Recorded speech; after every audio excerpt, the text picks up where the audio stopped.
गांव के किनारे एक घना जंगल था, जिसके बारे में हर कोई कहता था कि वहां रात के समय कोई नहीं जाता। इस जंगल में एक पुरानी बात प्रचलित थी, चुड़ैल की।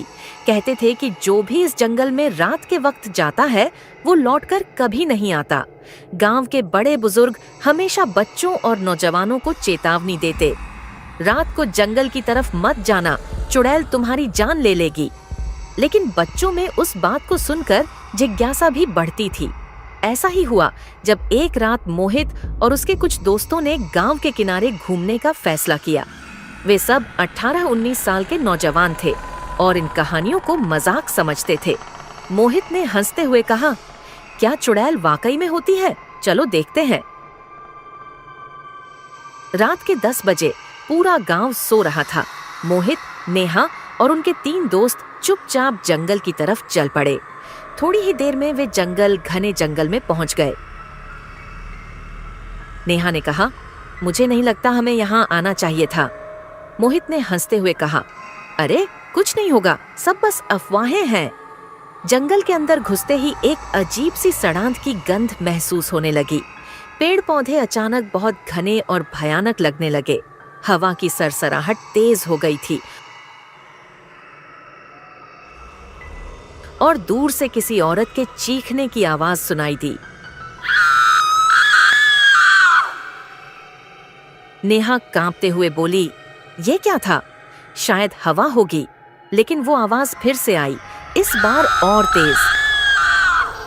सभी ने ध्यान से सुना। ये किसी इंसान की चीख नहीं थी, बल्कि ऐसा लग रहा था कि कोई बेहद दर्द में है।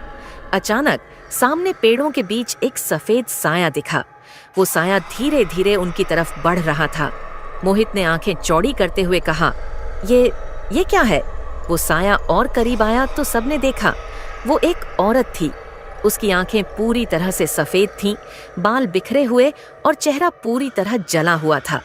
उसकी हड्डियां बाहर निकली हुई दिख रही थीं और उसकी चाल बेहद अजीब और डरावनी थी। नेहा ने चीखते हुए कहा, वो चुड़ैल है, भागो!